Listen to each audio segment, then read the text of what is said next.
Gente, estou muito feliz de, pela primeira vez, estar pregando aqui no culto das 10. Já tive a incumbência de pregar no culto das 8 também. Sou um dos pregadores do culto de sábado. E estou muito feliz de ver a igreja reunida, de ver alguns irmãos, a galera que está no nosso PGM, né? Levanta a mão aí do pessoal que está no PGM. A Evelyn, o Alisson, a Emily, a Gi. Tem mais gente, a Lu também, né, Lu? Glória a Deus. Olha lá, tem mais o Paulo e a Renata, glória a Deus. Gente, queria me apresentar, eu me chamo José Luiz Charbel, sou casado com a Giovana há 18 anos, temos duas meninas, a Júlia, de 13 anos, que faz parte do Livres, liderado pelo pastor Gui, e a Maria Clara, de 10 anos. Sou membro dessa igreja desde 2002, fazem 20 anos, no culto de manhã a gente estava falando sobre isso, estava contando quem era mais tempo de igreja, quem mais tinha tempo de comunidade, e lá se vão 20 anos, muito feliz de crescer. Sou seminarista também, né, querendo estudar mais a palavra de Deus e muito feliz de poder vivenciar as coisas que Deus tem falado. E um privilégio poder estar pregando no culto de envio dos pastores, né, são amigos queridos, cresceram com a gente também, a gente viu eles indo para o campo missionário, estamos muito felizes, mais os batismos, glórias a Deus. Irmãos, eu preguei essa mensagem no culto de sábado, algumas semanas atrás, quem você é no reino de Deus, e Deus me chamou muito a atenção para essa pergunta, principalmente vivendo em tempos de desafios, tempos difíceis que estamos vivendo. E pensando sobre o que nós vamos conversar nesta manhã, sobre herança, sucessão e legado, principalmente nesses tempos de dificuldades. Eu imagino que todos em algum momento da sua vida assistiu às Olimpíadas. As Olimpíadas, nós estamos em época de Copa do Mundo. Eu imagino que todos em algum momento já assistiu em alguma modalidade das Olimpíadas, seja futebol, handebol, voleibol, enfim. Eu queria fazer uma ilustração da nossa palavra hoje e trazer um esporte, uma modalidade em especial, que é o revezamento 4x100. Se o pastor Eli puder colocar a nossa pista aí, ó. O revezamento 4x100 acontece nessa pista ovalada aí de atletismo. E ela se chama 4x100 porque são 4 atletas representando o seu país e eles correm competindo entre eles. Então, o primeiro corre 100 metros, depois o outro continua, até que o último cruze a linha de chegada e vence quem chegar primeiro. Só que nessa modalidade em especial nós temos 3 grandes desafios. O primeiro grande desafio é que o atleta ele precisa correr o mais rápido que ele puder. Porque ele tem um espaço de tempo muito pequeno, muito curto. Então ele tem 100 metros. Se você já viu essa modalidade, você percebe que os atletas são muito fortes. Então demanda muita explosão física. Então, o primeiro desafio, o atleta precisa correr o mais rápido que ele puder. O segundo grande desafio é que o atleta ele corre segurando um bastão, como esse microfone que estou segurando. Então, ele vai correr o mais rápido que ele puder, segurando esse bastão. E o terceiro maior desafio que eu enxergo é que o atleta, além de correr segurando esse bastão, chega um momento que ele precisa passar esse bastão. E ele passa num lugar chamado zona de transição. Ele não pode passar esse bastão nem antes, nem depois, porque ele pode ser desclassificado. Mas o que a corrida, esse revezamento 4x100, ele tem a ver com o nosso culto, e tem a ver com esta pergunta, quem você é no reino?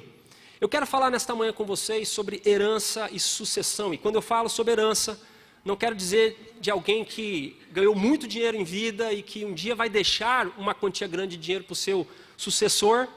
E nem quando eu falo de sucessão, quero dizer de alguém que está assumindo um negócio do pai ou sentando numa cadeira de um conselho administrativo. Herança, quando eu disser herança, eu quero que os irmãos entendam a palavra de Deus. Então, herança é a palavra de Deus, aquilo que eu recebo. E sucessão é aquilo que eu faço com aquilo que eu recebi. Estão comigo? Faz sentido? Então, herança é a palavra de Deus que eu recebo. Sucessão é aquilo que eu faço com aquilo que eu recebi.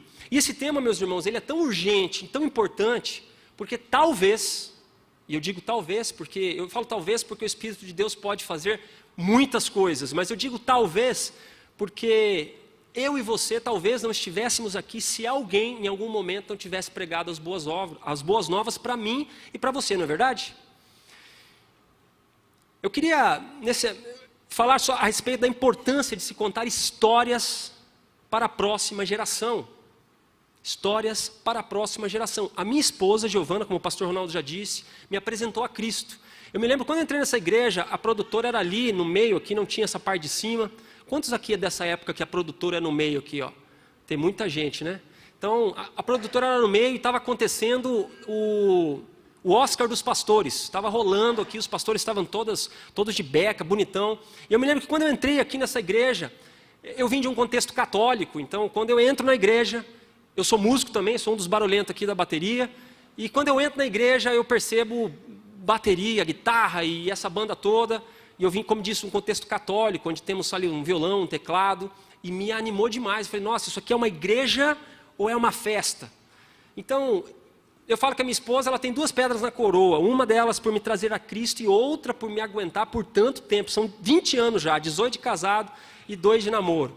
Gente, queria falar sobre a importância de contarmos histórias para a próxima geração. A importância de nós vivermos a nossa geração e passarmos a palavra de Deus para as próximas gerações. Foram assim com o povo hebreu. O povo hebreu, eles só conheciam da palavra de Deus porque os seus avós contavam para os pais, que contavam para os filhos, e assim a palavra ia se perpetuando. Talvez você, como eu, tenha em casa diversas bíblias ou diversas traduções, mas naquela época eles não tinham, então eles contavam histórias.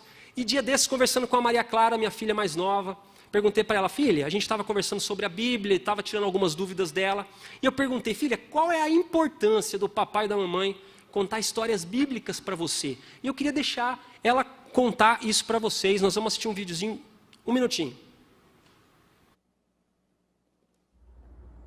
É importante que meus pais falem sobre Jesus para mim, porque assim eu vou aprender cada vez mais de Jesus e vou poder falar para mais pessoas, meus amigos, filhos, quando eu crescer. E eles sempre tiram dúvidas minhas sobre a Bíblia, quando eu tenho dúvidas. E quando a gente está fazendo devocional e tem alguma dúvida, eles me explicam essa dúvida. E às vezes até leem um versículo da Bíblia baseado naquilo. E por isso que é importante. Então seja um exemplo de Jesus. Glória a Deus. Ela estava super nervosa de testemunhar. No sábado eu trouxe ela pessoalmente aqui, ela falou e hoje eu quis trazer gravado. Meus irmãos, eu queria convidar você a abrir a sua Bíblia no livro de Deuteronômio, no capítulo 31, a partir do verso 1. Deuteronômio 31, a partir do verso 1. Eu vou ler na NVI, talvez sua versão esteja um pouquinho diferente, mas a essência é a mesma. O título da minha mensagem, dessa passagem, é Josué, o sucessor de Moisés. E a palavra de Deus diz assim, estão comigo, amém? Amém. Moisés disse ainda essas palavras a todo Israel. Estou com 120 anos de idade e já não sou capaz de liderá-los.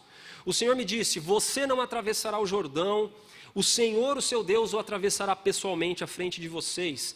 Ele destruirá essas nações perante vocês e vocês tomarão posse da terra delas. Josué também atravessará a frente de vocês, conforme o Senhor disse. O Senhor fará com elas como fez a Seom e a Og, os reis dos amorreus, os quais destruiu juntamente com a sua terra. O Senhor as entregará a vocês, e vocês deverão fazer com elas tudo o que lhes ordenei. Sejam fortes e corajosos, não tenham medo, nem fiquem apavorados por causa delas, das nações. Pois o Senhor, o seu Deus, vai com vocês, nunca os deixará e nunca os abandonará. Então Moisés convocou Josué e lhe disse na presença de todo Israel, seja forte e corajoso, pois você irá com este povo para a terra que o Senhor jurou aos seus antepassados que lhes daria. E você a repartirá entre eles como herança. O próprio Senhor irá à sua frente e estará com você. Ele nunca o deixará, nunca o abandonará. Não tenham medo e não desanime. Eu queria te convidar para fechar os seus olhos, vamos orar. Deus, nós te agradecemos, Pai, pela sua palavra. Nós trememos e tememos diante dela. Te agradecemos pelo privilégio de compartilhar, de abrir a Bíblia e falar um pouco daquilo que o Senhor tem feito.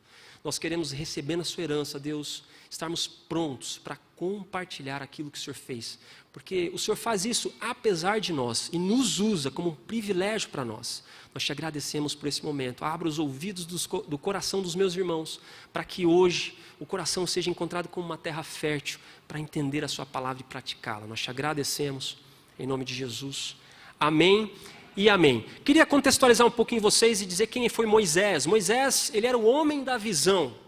Ele foi um cara escolhido por Deus para ser o líder do povo hebreu 13 séculos antes da vinda de Cristo. guiando o povo do Egito para a terra prometida. O povo hebreu estava lá, cativo, escravo no Egito, há quase 400 anos. Deus levanta então o seu servo Moisés para resgatar, para ser o libertador deste povo. A Bíblia diz no livro de Êxodo, no capítulo 33, versículo 11, que Deus falava com Moisés face a face, assim como alguém fala a um amigo. Então Moisés era esse cara, o cara que recebeu no Monte Sinai as 10 ordenanças, ou os 10 mandamentos, e também construiu um tabernáculo de acordo com as instruções do próprio Deus. E ele serviu como intermediário entre Deus e o povo por 40 anos no deserto, mas não pôde entrar na terra prometida. Ele teve que passar o bastão. Josué, ele era o cara que continuaria esse legado.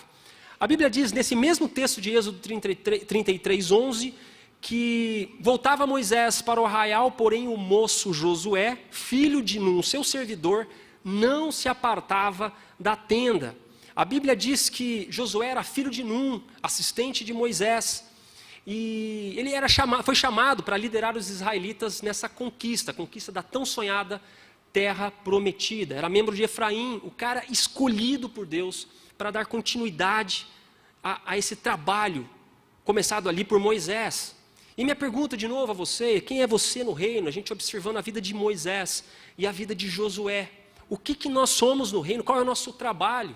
Você é aquela pessoa que recebe a herança, a palavra de Deus, e se esconde ou compartilha? Você é o crente que nós chamamos de crente 007, o crente espião, aquele que no trabalho ninguém sabe que você é crente, no lugar onde você está, você não expressa a palavra de Deus, ou você é aquele que recebe a herança e está pronto a compartilhar? Me lembro que a Júlia, dia desses, a gente teve uma festinha de aniversário, ela pediu para comprar um presentinho, e ela falou: pai, tem uma amiga minha que é ateia, 13 anos de idade, e a menina já se diz ateia. E ela falou: eu preciso comprar um presente para ir no aniversário dela. Eu falei: tudo bem, vamos comprar, tal. Eu falei: mas como você vai ser intencional para pregar a palavra para ela? Aí a Júlia: uai, pai, mas como assim? Eu falei: uai, você precisa ser intencional. Se a menina se diz ateia, você precisa ser intencional. Talvez você não vai entregar uma Bíblia para ela, mas você vai escrever um recadinho dizendo: Jesus ama você, ora, busca um versículo, entrega para ela, seja intencional. Os nossos filhos estão sendo treinados. Então o primeiro ponto que eu queria trazer para vocês aqui é que, dentro desta palavra, é que nós precisamos nos conhecer. A palavra de Deus, lá em Deuteronômio 31, no versículo 1, na nossa passagem, está dizendo assim: passou Moisés a falar essas palavras a todo Israel e disse: sou hoje de idade de 120 anos e já não posso sair nem entrar, e o Senhor me disse: não passarás o Jordão. Aqui o tema central de Moisés era falar acerca da sua partida desta terra. Ele já sabia que estava com 120 anos, ele já não conseguiria mais executar as suas responsabilidades diárias, mas não somente a sua idade, mas Deus já havia dito a ele que ele não passaria, não cruzaria o Jordão. Então ele teria que passar o bastão. Todos nós, meus irmãos, temos um momento onde nós caminhamos, então naquela zona de transição, nós passamos o bastão. E perceba que aquela ilustração que eu trouxe do revezamento 4x100, tem um momento em que o atleta, ele começa correndo sozinho, mas na zona de transição ele corre junto com o segundo atleta e passa o bastão, então o segundo atleta começa a correr. Eu falo isso muito a respeito do pastor Ronaldo, a gente faz isso no Summit, né? Ele fala: pô, Zé, nós estamos te treinando aí para você, né? Enfim, para continuar, passar o bastão. E é lindo, porque o pastor Ronaldo é um dos caras que me inspira nessa igreja, além de grandes outros homens de Deus que me inspiram. Mas me lembro que quando eu entrei nessa igreja, o pastor Ronaldo pregava aqui na Quinta Gospel, falando, né, da Márcia, ele pregava de bermuda e chinelo.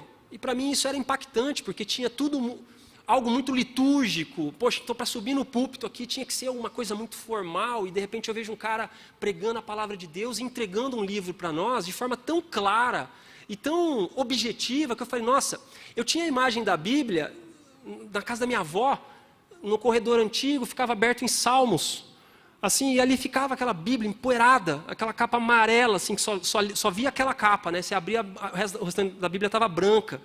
Então, quando ele traz a palavra de uma forma tão clara e tão transparente, tão usual. Eu falo, nossa, a palavra de Deus realmente é real.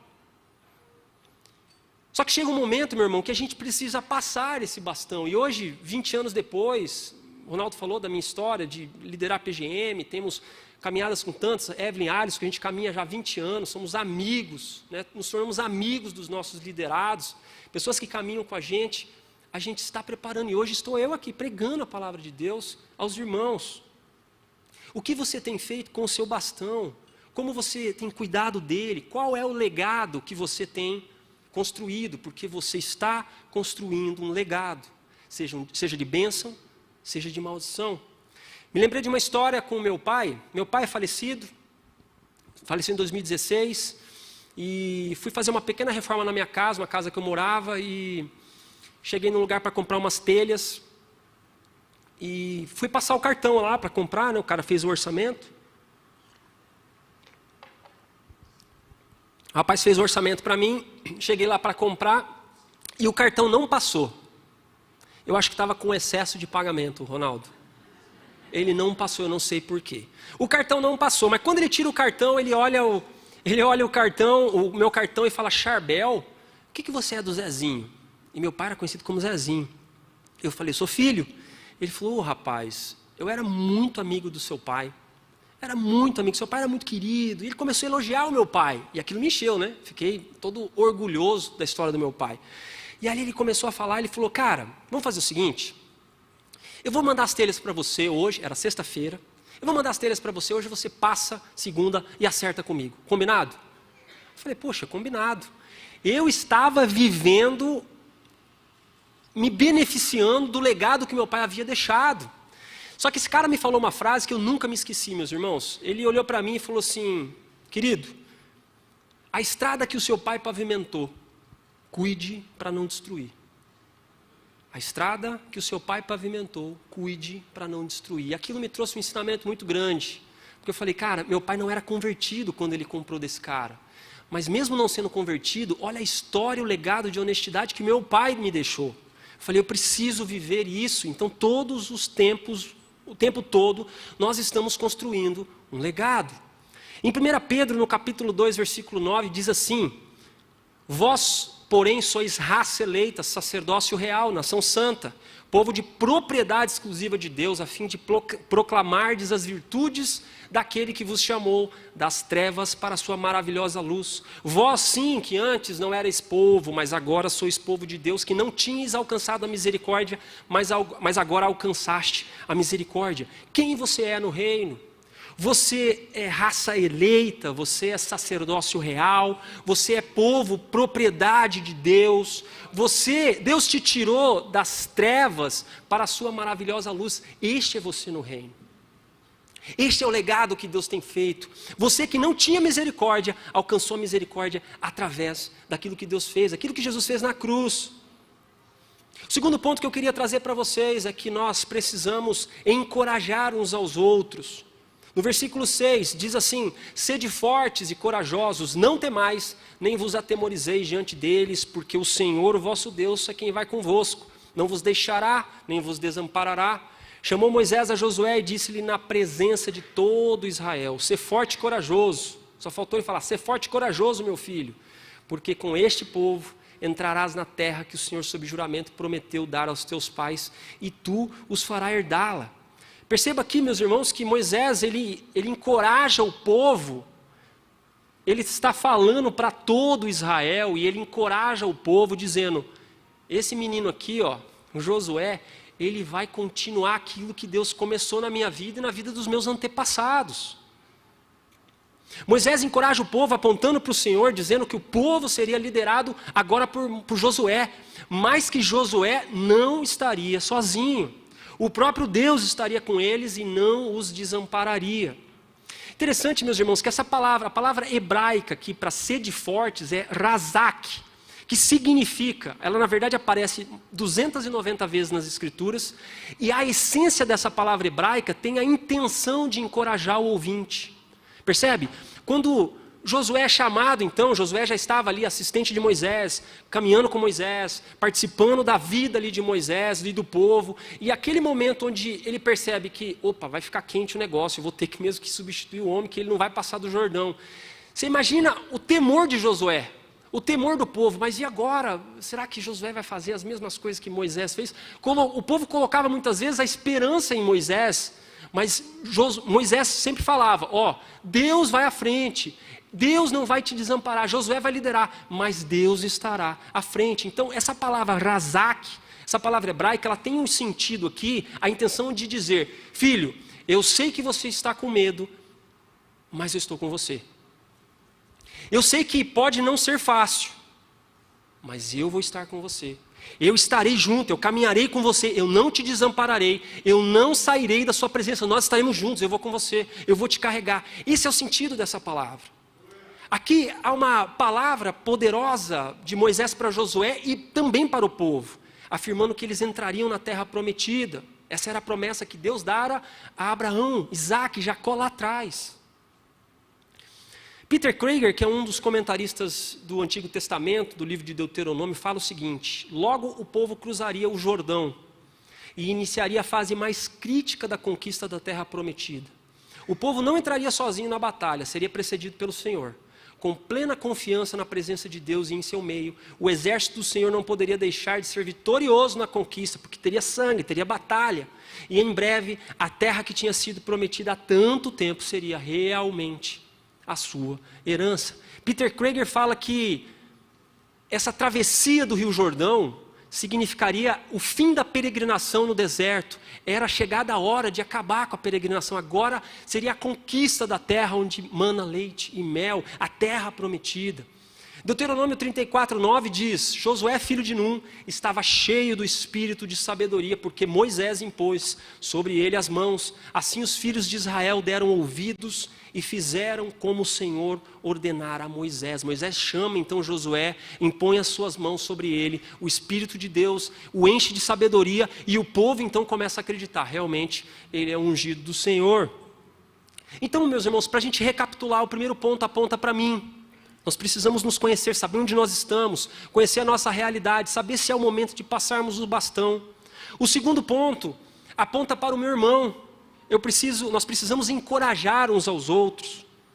E o terceiro ponto, ele leva direto para o trono, direto para Deus. O terceiro ponto, precisamos continuamente nos lembrar daquilo que Deus prometeu. Precisamos continuamente nos lembrar daquilo que Deus prometeu. E o versículo 8. O Senhor é quem vai adiante de ti, Ele será contigo, não te deixará, não te desamparará, não temas, nem te atemorizes. Moisés repete formalmente o conteúdo da sua exortação, dessa vez dirigindo especificamente a Josué, na presença de todo Israel. As palavras públicas e formais faladas a Josué servem não apenas para encorajá-lo, mas também lembram o povo que a sua liderança está sendo adequadamente assumida por ele, com a plena aprovação de Deus e de Moisés, que o estavam incumbindo dessa tarefa. Ele vira para Josué e fala: Josué, você levará esse povo a conquistar, a entrar. Ele seria um instrumento, Josué seria um instrumento na realização dessa antiga promessa que Deus dá ao seu povo. Mas, como em todos os casos de liderança, eu imagino que existem vários líderes aqui, seja você de PGM, seja você no seu serviço, na sua empresa, no seu consultório, seja você na sua casa, você é pai, mãe, você é líder, você está gerando pessoas, liderando pessoas. Todos os casos de liderança, meus irmãos, quanto maior o privilégio, preste atenção, quanto maior o privilégio, maior a responsabilidade. E Josué, mais do que os seus conterrâneos, necessitaria de força, coragem e libertação do medo. Imagina Josué olhando para Moisés, falando: nossa, eu vou assumir, eu vou dar continuidade, vou substituir nada mais, nada menos que Moisés. Será que ele precisaria de força? Será que ele necessitaria de coragem, porque ele via o povo murmurando, e falou: meu Deus, eu não vou dar conta disso. Será que ele teve medo? Fala, será que Deus vai me usar e fazer os mesmos milagres? Não sei, pensando eu, parafraseando, imagino humanamente pensando, será que ele pensou: cara, Deus usou tanto Moisés, tantos milagres, será que Deus vai me usar também? Talvez eu teria pensado isso. Como que vai ser essa minha continuidade nesse trabalho? Se você ler o livro de Josué, e eu te aconselho a fazer isso logo após essa pregação, que é o próximo livro logo após Deuteronômio, você vai perceber que você vai ver a continuidade dessa história, como foi a conquista, e é lindo de ver. Mas eu queria chamar a atenção para um capítulo em especial de Josué, capítulo 4, versículo 1, eu vou ler para vocês. Tendo, pois, todo o povo passado o Jordão, falou o Senhor a Josué, dizendo: tomai do povo 12 homens, um de cada tribo, e ordenai-lhes, dizendo: daqui do meio do Jordão, daqui do meio do Jordão, mas o Jordão não é um rio? O que eles estavam fazendo no meio do Jordão? Assim como Deus fizeram um milagre lá no Mar Vermelho, Deus abriu o Mar Vermelho, e os hebreus passaram em terra seca, agora Deus está fazendo um milagre de cortar as águas do Jordão, que é o maior rio de Israel, corta as águas do Jordão para que o povo pudesse passar em terra seca. A Bíblia vai falar sobre isso.